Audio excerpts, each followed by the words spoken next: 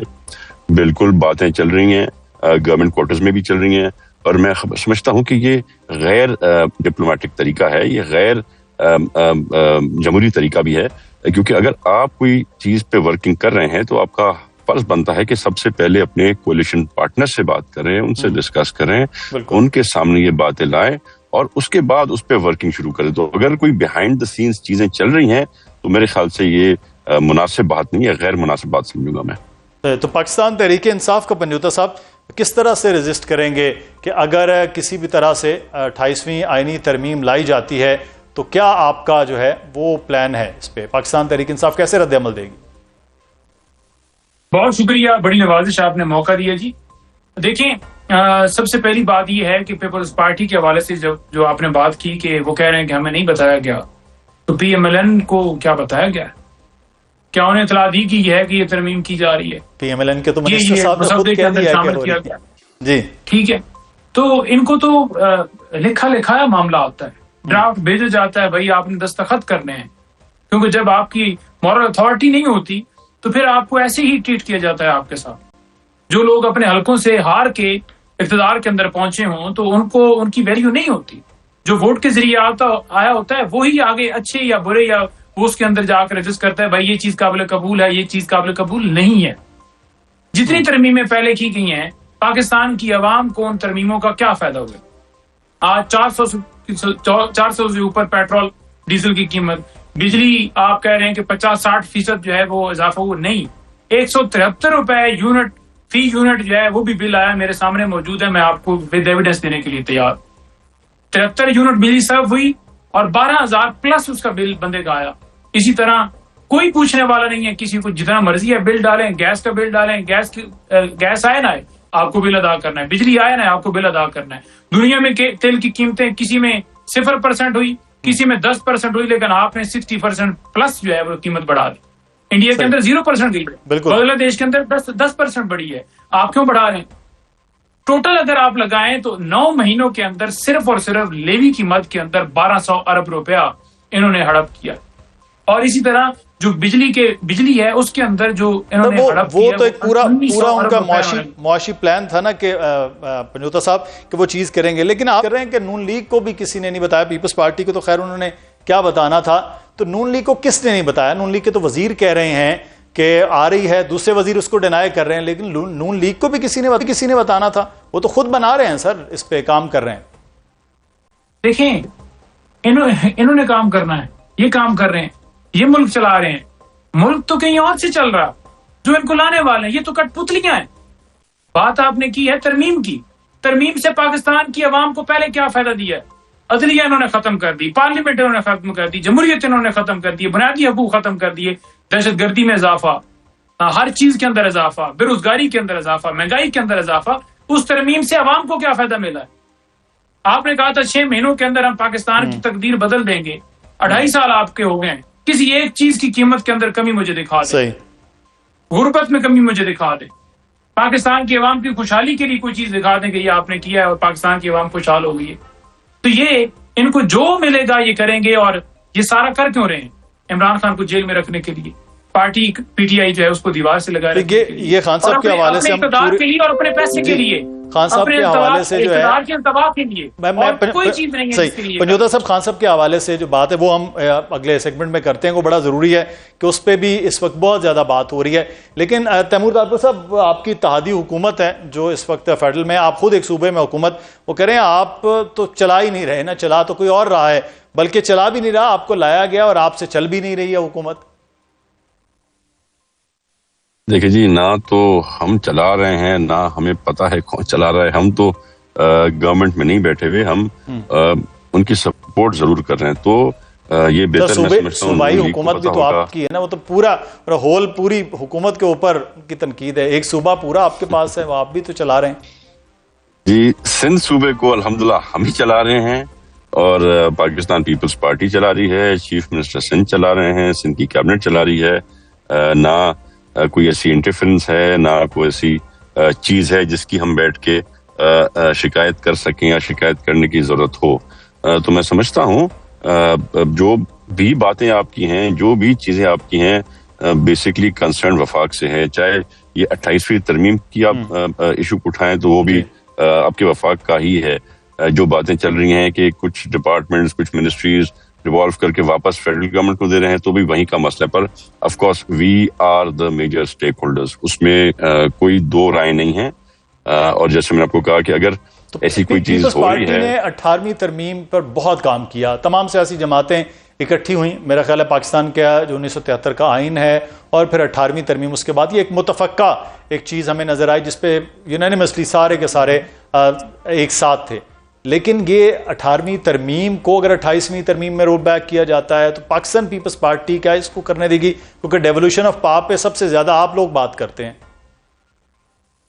بالکل، جب last amendment آئی تھی تب بھی اس میں بہت سی ایسی چیزیں تھیں جس پہ ہم نے ایگری نہیں کیا تھا، اور ان سب چیزوں کو پھر ہم نے بیٹھ کے اور چینج بھی کیا تھا. کافی چیزیں ہم نے جو تھے ان کے وہ چینج امینڈمنٹس بھی لائے تھے. امینڈمنٹ لانے سے پہلے باقی پارٹیوں کو بھی راضی کیا تھا. مولانا صاحب کے بھی کافی خدشات تھے، وہ بھی ہم نے دور کیے تھے. اور میں سمجھتا ہوں ابھی بھی اگر کوئی ایسی چیز آئے گی تو Peoples Party will never vote for it جب تک ہم اس کو دیکھتے نہیں ہیں، پڑھتے نہیں ہیں، سمجھتے نہیں ہیں. جو چیزیں ہمیں لگتا ہے کہ وہ پاکستان کے لیے مفید نہیں ہیں، جو چیزیں ہم سمجھتے ہیں کہ وہ فائدہ نہیں دیں گی، یا وہ کسی صوبے کو یا پنجاب کو یا سندھ کو نقصان دے گی، اگر ہماری آٹونومی الگ کرنے کی بات کریں گے تو of course we will not vote for it.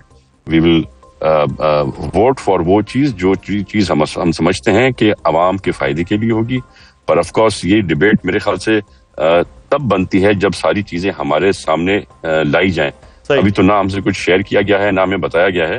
پر یہ میں آپ کو فور شیور بتا دوں کہ ہم اسی چیز کے لیے ووٹ کریں گے جو ہم سمجھتے ہیں کہ بہتری کے لیے ہے، یا وہ ہم کو کنونس کرے یا ہم ان کو کنونس کریں. صحیح. اچھا، آپ کے پاس ایک صوبے کی حکومت ہے، اس کے علاوہ آپ تمام تر حکومت کو کٹ پتلی بھی کہتے ہیں. پنجوتا صاحب، خیبر پختونخوا کی حکومت آپ کہتے ہیں الیکٹڈ گورنمنٹ کی جتنے بھی صوبوں کی ہے یا وفاق کی گورنمنٹ ہے وہ کہتے ہیں کہ کٹ پتلی ہے. اب اس صوبے میں ہی اگر کوئی ایسی چیز ہوتی ہے تو پھر کیا کس قسم کا ریزسٹنس؟ کیونکہ آپ کے تو وفاق کے ساتھ پہلے بھی حالات کو بہت زیادہ سازگار نہیں ہے. نہیں، دیکھیں، یہ بیسیکلی جو ہے نا ترمیم اگر سمجھا جائے تو اس کی تین اس کے اندر چیزیں ہیں. نمبر 1 یہ ہے کہ یہ باورتی ترمیم ہے. نمبر 2 یہ ہے کہ یہ صدارتی ترمیم ہے. نمبر 3 یہ ہے کہ صوبوں کی خود مختاری کے اوپر حملہ ہے، صوبوں سے اختیارات لینے کی ترمیم ہے. تو اس ترمیم کے اندر یہ 3 چیزیں ہیں، ان کو سمجھیے.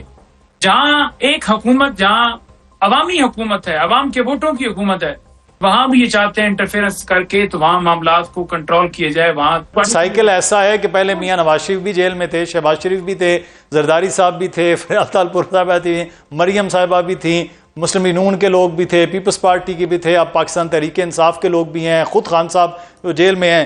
جیل سے یاد ہے تیمور تالپور صاحب، عمران خان صاحب کی جو ندیم افضل چند صاحب جو ہیں بڑے کنیکٹڈ ہیں، تو وہ کہہ رہے ہیں کہ وہ واپس آئیں گے اور مساق کریں گے.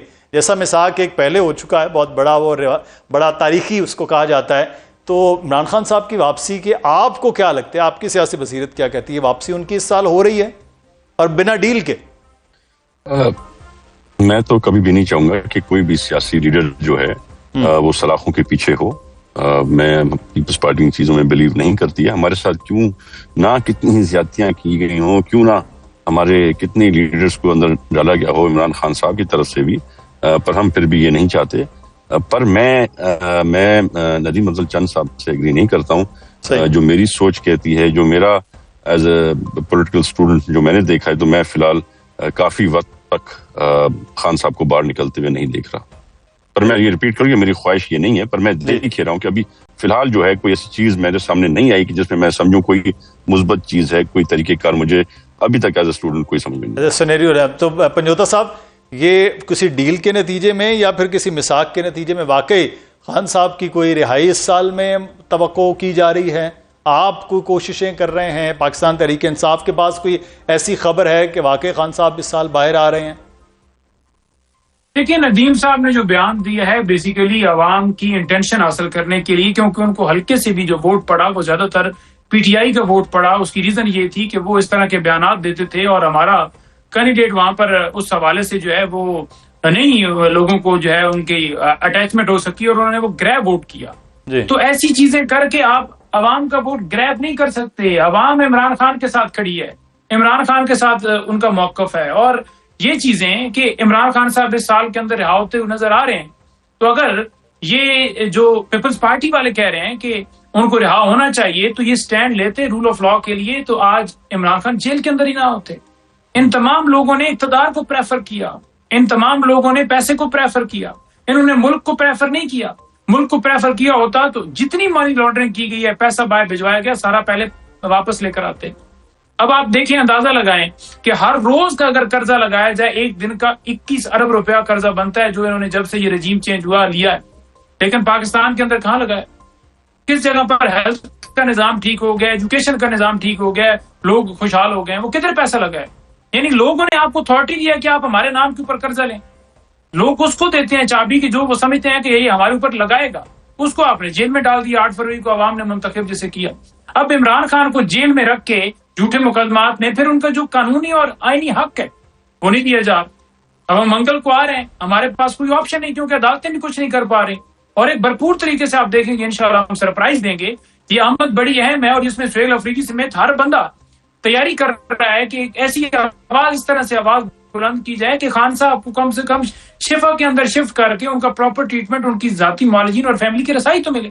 پنجوتا صاحب، یہ پاکستان تحریک انصاف پر یہ بھی تنقید ہوتی ہے نا پھر کہ وہ صوبے کی جب بھی پروگرس کی بات کرتے ہیں وہ کہہ رہے ہیں ہمارا تو سب سے اولین فرض یہ ہے کہ خان صاحب کو باہر لے کے آنا. وہ خان صاحب کو باہر لے کے آنے کا طریقہ کار بھی ایک آپ سیاسی جماعت ہیں، ایک آئینی طریقہ کار ہے، قانونی طریقہ کار ہے، وہی ہے. پھر احتجاج ہے، احتجاج میں بھی وہی رنگ کہ ہم نے اس طرح سے وہ احتجاج بھی نہیں ہو پا رہا، خان صاحب باہر بھی نہیں آ پا رہے، آپ لوگوں کی رسائی تک نہیں ہو پا رہی، رہائی تو بہت دور کی بات ہے. ان سب کے باوجود جو ہے وہ آپ لگے وہ کہتے ہیں کہ بہت سے لوگوں کی اپنی خواہش ہے. یہ تنقید ہوتی ہے، میں یہ بات صرف کہہ رہا ہوں کہ تنقید ہوتی ہے کہ بہت سے لوگوں کی خواہش ہے کہ یہ سیاست بھی ان کی اسی طرح سے چمکتی رہے کہ تاکہ خان صاحب ہیں وہ ٹھیک ہے، وہ اندر ہیں تو ان کے اپنے سیاسی معاملات چلتے رہیں. دیکھیے خان صاحب کی کوئی جگہ خان صاحب کے بعد کوئی لے سکا تو خان صاحب کی جگہ لے سکتا ہے. تو یہ تمام لوگ عمران خان کے لگائے ہوئے ہیں اور اس ٹائم کے لگائے ہوئے ہیں جس وقت خان صاحب باہر تھے. تو لہٰذا یہ ایک ایسے اداروں کا یا ایسی کمپین کی جاتی ہے کہ تاکہ لوگوں کا اعتماد پیچھے لوگوں پر ختم کیا جائے. اب جو بھی ہے انہی لوگوں نے خان صاحب کو رہا کرانا ہے، یہی خان صاحب کی طرف سے لوگ نامزد کیے ہوئے ہیں. تو یہ غلط بیانی کی جاتی ہے کہ یہ تمام لوگ چاہتے ہیں کہ ان کی وہ خان صاحب جیل میں رہیں اور ان کی سیاست سیاست آپ کی لیڈر کے بغیر کیسی سیاست ہوتی ہے؟ کیا ان لوگوں کو خود لوگوں نے ان کی وجہ سے ووٹ ڈالا ہے؟ جب ان کے لیڈر کی وجہ سے ووٹ ڈالا ہے تو وہ اپنے لیڈر کو کیوں چاہیں گے کہ وہ جیل میں رہیں اور یہ باہر رہ کے جو مقدمات کا میرے پہ 23 مقدمات ہیں، عمران خان باہر آئے، انصاف شروع ہو جائے، مقدمات بھی ختم، میں آزادی سے پھروں گا، معاملات باقی کاروبار لوگوں کے ختم ہو چکے ہیں. اب تو فوکس ہی صرف ہمارا یہی ہوتا ہے جدوجہد ہی ہے، رہائی ہے، اڈیالہ ہے، عدالتیں ہیں، وہاں جانا ہے، اپنے کیسز میں پیش کرنا ہے. تو ہم بھی سکھ کا سانس لیں گے. ہمارے تو سکھ کے سانس نہیں ہے. جو احتجاج کی کال دی جاتی ہے، گھر پولیس پہنچ جاتی ہے، کیمرے اتارنا، گھروں میں داخل ہونا، چادر چادری کا تقدس. تو ہمارے لیے کون سے مزے ہیں؟ کئی لوگ ملک چھوڑ کے باہر بیٹھے ہوئے ہیں کیونکہ زمین تنگ کر دی گئی ہے. تو خان صاحب کی رہائی کے ساتھ ہمیں سکون ہے، ان کے اندر رہنے سے. تو ہر بندہ تکلیف اذیت کے اندر ہے، ان کا خاندان ہے، پارٹی پوری ہے. لیکن ان کے خاندان اور پارٹی کے درمیان رفٹ نظر آتی ہے. کبھی سیکرٹری جنرل کچھ بات کر رہے ہوتے ہیں، وہ مخالفت میں آتے ہیں. محترمہ علیمہ صاحبہ جو ہیں وہ جو بات کر رہی ہوتی ہیں وہ پارٹی کے بہت سے لوگوں کے خلاف ہوتے ہیں. تو جب یہ چیز نظر آتی ہے پوری میڈیا میں، پوری دنیا میں نظر آتی ہے، تو لوگ کہتے ہیں جو خان صاحب کی رہائی کے لیے جا رہے ہیں وہ تو خود اکٹھے نہیں ہیں، تو خان صاحب کی رہائی کے لیے کہاں سے اکٹھا ہونا؟ یہ میں لیڈرشپ کی بات کر رہا ہوں کہ لیڈرشپ میں آپس میں یہ اختلافات. دیکھیں اصل مسئلہ یہ ہے کہ جب آپ کے گھر کا سربراہ نہیں ہوتا، وہ بالکل اس کی کمی وہ فل نہیں ہو سکتی. اور دوسری طرف اگر دیکھا جائے تو خان صاحب کی کیونکہ رہائی نہیں ہو رہی تو ہر بندہ اپنے آپ میں گلٹی فیل کرتا ہے کہ شاید میں ٹھیک طریقے سے کام نہیں کر پا رہا. بہنیں پریشان ہوتی ہیں، وہ بات کرتی ہیں، تو ظاہری بات ہے اگلا بندہ بھی انسان ہے، وہ کسی نقطے کے اوپر آ کے کوئی ایسی بات کر دیتا ہے. لیکن کسی ایک رہنما کا مجھے بیان اٹھا کے دکھا دیں پی ٹی آئی کی جس نے کہا ہو کہ ہمیں عمران خان پہ اعتماد نہیں ہے، ہم عمران خان کو غلط سمجھتے ہیں، جو بگوڑے چھوڑ گئے کسی کے کہنے پہ ان کی بات چھوڑیں. لیکن موجودہ جتنے ہیں ہر بندہ عمران خان کے ساتھ متفق ہے، باہر بیٹھے ہوئے آپس میں اختلاف ہوتا رہتا ہے. لیکن ہاں یونٹی کی ضرورت ہے. یونٹی سے ہم کسی مقصد تک پہنچیں گے جس کے لیے رات دن ہم کوشش کر رہے ہیں کہ یونٹی ہو ہمارے درمیان, اور ہم ایک بڑے مقصد جو ہے اس مقصد کے اوپر ہمارا فوکس ہے. ٹھیک ہے, بہت شکریہ پنجوتا صاحب, آپ ہمارے ساتھ موجود تھے. تیمور تالپور صاحب آپ کو بھی بہت شکریہ. کالعدم بلوچستان لبریشن آرمی کی جانب سے پاکستان میں بدامنی پھیلانے کی کوششیں مسلسل جاری ہیں. بی ایل اے نے اپنی کارروائیاں ایک بار پھر تیز کر دیں, لیکن سیکیورٹی فورسز کے جواب کے باعث بی ایل اے کو اس کے مذموم عزائم میں مسلسل ناکام کیا جا رہا ہے. بی ایل اے کے ناپاک عزائم ہی کو شکست نہیں مل رہی, بلکہ بی ایل اے کے حوالے سے پاکستان کے موقف کو انٹرنیشنل سطح پر پذیرائی بھی مل رہی ہے. ناظرین, پاکستان نے بی ایل اے کو 2006 میں کالعدم قرار دیا تھا, اور اب یعنی 2026 میں آسٹریلیا نے بھی کالعدم بی ایل اے پر پابندی عائد کر دی ہے. آسٹریلوی وزارت خارجہ کی جانب سے جاری اعلامیے میں کہا گیا کہ بلوچستان لبریشن آرمی پاکستان میں دہشت گردانہ حملوں میں ملوث ہے. ان حملوں میں پاکستانی اور غیر ملکی شہریوں, اہم تنصیبات اور ریاستی اداروں کو نشانہ بنایا گیا. کالعدم بی ایل اے پر آسٹریلیا نے ہی پابندی عائد نہیں کی, بلکہ امریکہ, برطانیہ, چین, یورپی ممالک اور ایران سمیت دنیا کے متعدد ممالک بی ایل اے کو دہشت گرد تنظیم قرار دے کر مختلف پابندیاں عائد کر رہے ہیں. کالعدم بی ایل اے پہلی مرتبہ 1970 کی دہائی میں وجود میں آئی تھی, جب سابق وزیر اعظم ذوالفقار علی بھٹو کے پہلے دور حکومت میں بلوچستان میں پاکستان کے خلاف مسلح بغاوت شروع کی گئی تھی.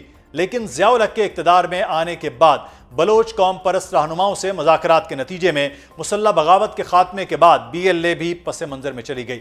بی ایل اے کی واپسی سن 2000 میں پرویز مشرف کے دور حکومت میں ہوئی, جب بلوچستان ہائی کورٹ کے جج جسٹس نواز مری کے قتل کے الزام میں قوم پرست رہنما نواب خیر بخش مری کی گرفتاری ہوئی. بی ایل اے نے ایک بار پھر بلوچستان کے مختلف علاقوں میں سرکاری تنصیبات اور سیکیورٹی فورسز پر حملوں کا سلسلہ شروع کر دیا. سن 2006 میں حکومت پاکستان نے بلوچ لبریشن آرمی کالعدم تنظیموں کی فہرست میں شامل کر لیا, اور حکام کی جانب سے نواب خیر بخش مری کے بیٹے نوابزادہ بالاچ مری کو بی ایل اے کا سربراہ قرار دیا جاتا رہا. نومبر 2007 میں بالاچ مری کی ہلاکت کی خبر آئی, اور کالعدم بی ایل اے کی جانب سے کہا گیا کہ وہ افغانستان کی سرحد کے قریب سیکیورٹی فورسز سے ایک جھڑپ میں مارے گئے. نوابزادہ بالاچ مری کی ہلاکت کے بعد بی ایل اے کی قیادت میں جو نام ابھر کر سامنے آیا وہ اسلم بلوچ تھا. اسلم بلوچ کے دور میں بی ایل اے میں ان کے زیر اثر گروپ بھی جانب سے خودکش حملے بھی شروع کر دیے گئے, جن کو تنظیم کی جانب سے فدائی حملے قرار دیا گیا. بی ایل اے کی جانب سے اگست 2018 میں جس خودکش حملے کی ذمہ داری قبول کی گئی تھی وہ خود اسلم بلوچ کے بیٹے نے ضلع چاگی کے ہیڈ کوارٹر دالبندین کے قریب کیا. اس کے بعد کالعدم بی ایل اے نے نومبر 2018 میں کراچی میں چینی قونصل خانے پر حملے کی ذمہ داری قبول کی. یہ حملہ 3 خودکش حملہ آوروں نے کیا تھا. وقت گزرنے کے ساتھ ساتھ بی ایل اے کی قیادت میں تبدیلی تو ہوتی رہی, لیکن خودکش حملوں کا سلسلہ رکا نہیں, اور مئی 2019 میں بی ایل اے نے سی پیک منصوبے کو نقصان پہنچانے کے لیے گوادر میں پی سی ہوٹل پر حملہ کیا. دہشت گرد پی سی ہوٹل میں ٹھہرے مہمانوں کو نشانہ بنانا چاہتے تھے, لیکن سیکیورٹی فورسز کی بر وقت کارروائی سے تینوں دہشت گردوں کو جہنم واصل کیا گیا. اس حملے میں 5 افراد شہید اور 6 زخمی ہوئے. گوادر میں ہونے والے یہ حملہ بی ایل اے کے مجید بریگیڈ کے ارکان نے کیا. مجید بریگیڈ مجید بلوچ نامی شدت پسند کے نام سے تشکیل دیا گیا تھا, جنہوں نے 1970 کی دہائی میں اس وقت کے وزیر اعظم ذوالفقار علی بھٹو پر دستی بم سے حملے کی کوشش کی. 29 جون 2020 کو بی ایل اے کے حملہ آوروں نے کراچی اسٹاک ایکسچینج پر فائرنگ کی اور گرنیڈ حملہ کیا. متعدد افراد جاں بحق ہوئے, جبکہ تمام حملہ آور مارے گئے. 2021 اور 2022 کے دوران بلوچستان میں ایف سی, فوجی چوکیوں اور قافلوں پر کئی حملے ہوئے, جن میں درجنوں اہلکار شہید ہوئے. 26 اپریل 2022 کو بی ایل اے نے کراچی یونیورسٹی میں چینی زبان کے لیے قائم سینٹر کو نشانہ بنانے کی کوشش کی. اس حملے میں 3 چینی اساتذہ اور 1 پاکستانی ڈرائیور جاں بحق ہوئے. سال 2022 سے 2024 تک بی ایل اے نے بلوچستان میں سیکورٹی اہلکاروں اور سی پیک منصوبوں کو بار بار نشانہ بنایا, اور پھر 11 مارچ 2025 کا دن آتا ہے کہ جب بی ایل اے نے جعفر ایکسپریس ٹرین کو روک کر مسافروں کو یرغمال بنایا. سیکورٹی فورسز نے ایک بار پھر کامیاب آپریشن کر کے 354 یرغمالیوں کو زندہ بازیاب کروا لیا, جبکہ اس حملے میں 26 افراد ہوئے. ناظرین, رواں برس بھی کالعدم بی ایل اے کی دہشت گردی کی کوششیں جاری ہیں. اپریل 2026 میں بی ایل اے کی جانب سے یہ دعویٰ کیا گیا کہ اس تنظیم نے 10 دنوں میں 27 حملے کیے, اور اہم بات یہ ہے کہ کالعدم بی ایل اے کی کارروائیوں میں اب خواتین کو بھی شامل کیا جا رہا ہے. حال ہی میں کالعدم بی ایل اے کی جانب سے ایک لڑکی کو اسلام آباد میں خودکش حملہ کرنے کے لیے تیار کیا جا رہا تھا, لیکن وزیر اعلیٰ بلوچستان سرفراز بگٹی کے مطابق سیکورٹی فورسز نے بر وقت کارروائی کرتے ہوئے منصوبے کو ناکام بنایا. انٹیلیجنس ایجنسیز کا بر وقت کارروائی تھی, جس میں ان کی گرفتاری عمل میں لائی گئی, اور ان کا پلان تھا اسلام آباد میں خودکش حملہ کرنے کا.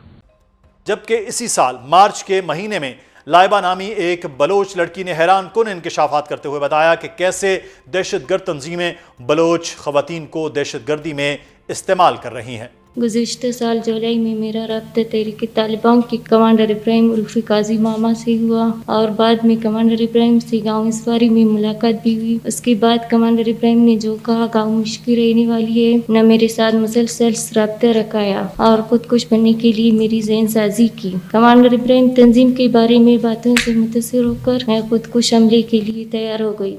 اس سے قبل بھی رحیمہ بی بی نام کی ایک خاتون نے ناظرین BLA کی ہی اتحادی تنظیم BLF کے ہاتھوں استعمال ہونے کا اعتراف کیا تھا۔ رحیمہ بی بی نے انکشاف کیا تھا کہ ان کے شوہر نے انہیں دہشت گردی کے لیے استعمال کیا۔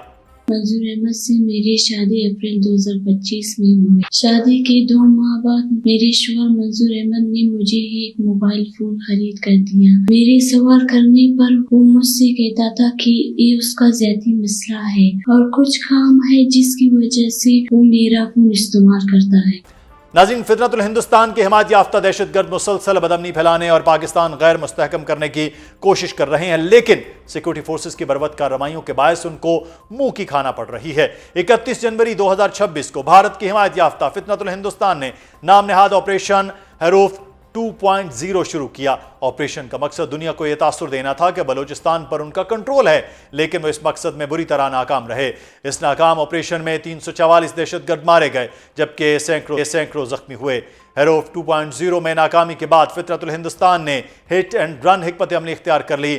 دہشت گرد عام شہریوں اور چرواہوں کے بھیس میں نقل و حرکت کرتے، آبادی میں گھل مل جاتے اور چھوٹی کارروائیاں کر کے ان کی ویڈیوز بناتے اور سوشل میڈیا پر انہیں بڑی ناکامی بنا کر پیش کرتے، لیکن اب ان کو بھی چن چن کر واصل جہنم کیا جا رہا ہے۔ دہشت گردوں کو لگام ڈالنے کے لیے بلوچستان بھر میں روزانہ 200 سے زائد انٹیلیجنس بیسڈ آپریشن کیے جا رہے ہیں۔ گزشتہ 2 دنوں میں 45 سے زائد فتنۃ الہندوستان دہشت گرد ہلاک کیے گئے، جبکہ 5 ماہ کے دوران 600 سے زائد دہشت گرد مارے گئے، جن میں تنظیم کی اعلیٰ قیادت بھی شامل ہے۔ شاہد رند صاحب ترجمان بلوچستان حکومت ہمارے ساتھ موجود ہیں، ان سے اس صورتحال پر بات کرتے ہیں۔ آپ بہتر بتا سکتے ہیں، آپ بلوچستان میں موجود ہیں، حکومت کو ریپرزینٹ کرتے ہیں، کہ اب جو بلوچ لبریشن آرمی بڑے بڑے دعوے کر رہی ہے، لیکن ان کے خلاف ہونے والے آپریشن اصل سچویشن اس وقت کیا ہے sir? Thank you Mudassar for having me in your show اور آپ کا جو ڈیٹیل ایک ابتدائیہ تھا، اس ابتدائیے کو سنتے ہوئے کم از کم ایک اطمینان یا تسلی ہوئی کہ اب اس گورنمنٹ کے موجودہ حکومت کو یہ کریڈٹ آپ دیں چیف منسٹر بلوچستان سرفراز بگٹی کو کہ 2 سال سے ہم جو کوشش کر رہے تھے آپ تمام دوستوں کو، خاص کر بلوچستان کا جو پرسپشن ہے، اس پرسپشن کو کسی حد تک ہم تبدیل کرنے میں کامیاب ہوئے۔ اس کی ایک چھوٹی سی مثال آپ کو دوں گا کہ ہمیشہ بلوچستان کی بات ہوتی تھی تو یہ کہا جاتا تھا کہ جی نواب اکبر بگٹی کے واقعے کے بعد جو ہے نا بلوچستان کے حالات بدلے، حالانکہ وہ واقعہ 2006 میں ہوا تھا۔ اور بلوچستان میں جو دہشت گردی کی حالیہ لہر ہے یہ شروع ہوتی ہے 99-2000 سے، جب 2000 میں جسٹس نواز مری کا قتل ہوتا ہے۔ تو یہ ایک چھوٹی سی مثال میں نے آپ کو دی ہے کہ بلوچستان کے کیس میں ریالٹی سے زیادہ پرسپشن پہ بات ہو رہی ہے جی۔ اور اگر جن واقعات کا آپ جس فتنۃ الہندوستان کی تنظیم بلوچ لبریشن آرمی ہو یا بلوچ لبریشن فرنٹ ہو، ان کا آپ ذکر کر رہے ہیں، آپ ضرور سوشل میڈیا کی حد تک وہ ایک پرسپشن کریٹ کرتے ہیں، اور جہاں بھی وہ ایک کوشش کرتے ہیں، چاہے وہ روڈ بلاک کریں یا کسی گورنمنٹ انسٹالیشن پر اٹیک کی کوشش کریں، تو اس کوشش کے لیے ان کا جو اسپین آف ٹائم ہوتا ہے مدثر، وہ ہارڈلی 5 منٹ 7 منٹ 10 سے 12 منٹ، جیسے ہی فورسز ان کو رسپونڈ کرتی ہیں وہ اس علاقے سے نکل جاتے ہیں۔ ایک چھوٹی سی وجہ جس پر ہمیشہ ایک پولیٹیکل ڈیبیٹ کرنے کی کوشش کی جاتی ہے کہ جی موجودہ صوبائی حکومت کے آنے کے بعد تخریب کاری کے یہ واقعات بڑھ گئے ہیں، اس سے کوئی انکار نہیں کر سکتا کہ یہ واقعات اب ہمیں بڑھتے ہوئے نظر آتے ہیں، لیکن اس کے جو 3 بڑے ریزنز ہیں مدثر، ان کو دیکھنے کی ضرورت ہے۔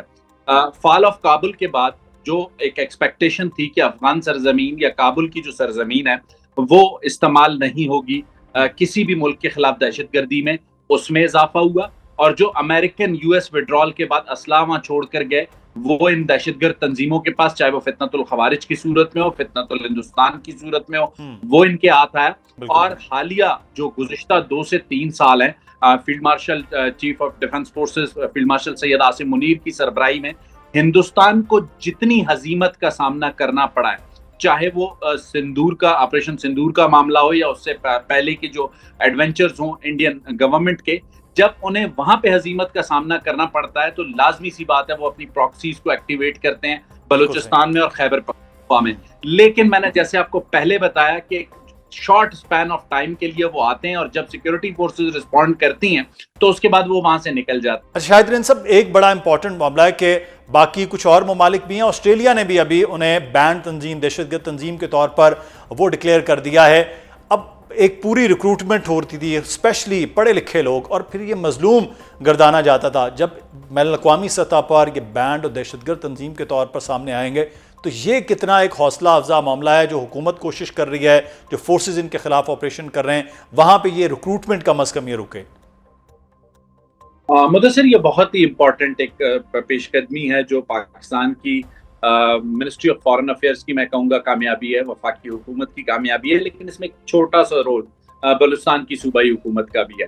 جب موجودہ صوبائی حکومت قائم ہوئی وزیر اعلیٰ بلوچستان سرفراز بگٹی کی سربراہی میں، تو ہم نے اس دہشت گردی کو ایک سبجیکٹ کے طور پہ لیا اور اس کو پوری طریقے سے گزشتہ 2 دہائیوں سے جو جاری ہے دہشت گردی ہے اس کو اسٹڈی کیا، اس کے کازز کو دیکھا. اس میں جو ڈسٹرکٹ ایڈمنسٹریشن کا جو رول تھا، ایس پی کا جو پولیس کا جو رول تھا، کیا وہ یہ رول ادا کر رہے ہیں، نہیں کر رہے ہیں، کیا جو ملک میں مروجہ قوانین ہیں اس دہشت گردی کو روکنے کے لیے، کیا ملک کی جو ہماری صوبے کی بالخصوص صوبائی حکومتیں یا ڈسٹرکٹ ایڈمنسٹریشن جسے ہم افسر شاہی کہتے ہیں، وہ کیا اس پر عمل کر رہی ہے. بہت سے لوپ ہولز ہمیں نظر آئے. ایک چھوٹی سی مثال آپ کو دیتا ہوں. جب ہم پروونشل ایکشن پلان پر کام کر رہے تھے تو ایک بڑی انٹرسٹنگ چیز سامنے آئی کہ نیشنل ایکشن پلان، مدثر آپ کو بھی پتا ہے کہ ملک میں 73 کا آئین ایک متفقہ ڈاکیومنٹ ہے، 18ویں آئینی ترمیم جس پر تمام اسٹیک ہولڈرز کا اتفاق رائے، اور اس کے بعد ایک پولیٹیکل ڈاکیومنٹ کسی حد تک میثاق جمہوریت ہے. لیکن اگر تیسرا کوئی بڑا لیگل ڈاکیومنٹ ہے جس پر ملک کے تمام اسٹیک ہولڈرز کا اتفاق رائے ہے تو وہ ثانیہ اے پی ایس کے بعد نیشنل ایکشن پلان ہے. جب ہم اسے اسٹڈی کر رہے تھے، اور نیشنل ایکشن پلان کو کہا جاتا ہے کہ بہت امپورٹنٹ ڈاکیومنٹ تھا کاؤنٹر ٹیررزم کے لیے، جب ہم نے اس کو اسٹڈی کیا تو اس میں واضح طور پہ یہ لکھا تھا کہ مذہب کے نام پہ دہشت گردی کرنے والا تو دہشت گرد جو ہے گردانا جائے گا، جنہیں ہم فتنۃ الخوارج کہتے ہیں. لیکن اس میں اس بات کی ڈیفینیشن موجود نہیں تھی کہ قومیت کے نام پہ اگر کوئی بندوق اٹھاتا ہے تو وہ کون ہوگا. اور جب اس کو مزید ڈیفینیشن کو ڈھونڈنے کی کوشش کی تو یہ پتہ چلا کہ ملک کی قومی اس وقت کی جو سیاسی لیڈرشپ ہے، جو عسکری لیڈرشپ ہے، اس کو بلوچستان کے چند مخصوص سیاستدانوں نے اس حد تک یرغمال بنایا کہ اسے ناراض بلوچ ڈکلیئر کیا گیا، جسے ہم نے بہت کلیئرٹی کے ساتھ فیڈرل گورنمنٹ کے سامنے رکھا. اور پھر جب اپنے پروونشل ایکشن پلان پہ کام کیا تو اس میں 2 باتیں بہت واضح کی کہ کوئی مذہب کے نام، کوئی مسلک کے نام پر یا قومیت کے نام پر یا ایون انپیرلل ڈیولپمنٹ کے نام پر بھی اگر بندوق اٹھاتا ہے اور جو بیرل آف گن سے بات کرے گا تو اس سے بات بیرل آف گن سے ہوگی. بالکل، اور یہی چیز جو ہے وہ نظر آنی چاہیے. وہ انسرجنسی والے لفظ نہیں بلکہ دہشت گردی کا لفظ ہی ان کے لیے بڑا کلیئر ہے کہ جو مانے گا ریاست کو، ریاست کے آئین قانون کو، وہ اسی طرح سے پاکستانی ہے جس طرح سے اسلام آباد، لاہور، کراچی میں رہنے والا وہی کوئٹہ میں یا وہ تربت یا دالبندیر میں رہنے والا ہے. بہت شکریہ شاہد رند صاحب، آپ ہمارے ساتھ موجود تھے. پاکستان کی سیکورٹی فورسز کی، بلوچستان کی حکومت کی یہ کوششیں ہیں کہ بلوچستان میں حالات کو بہتر کیا جا رہا ہے، اس کے لیے ایک سخت ایکشن اور سخت فیصلے بہرحال ضرور ہو رہے ہیں. پروگرام سے مدثر اقبال کو اجازت دیجیے. اپنا خیال رکھیے گا ناظرین. اللہ حافظ.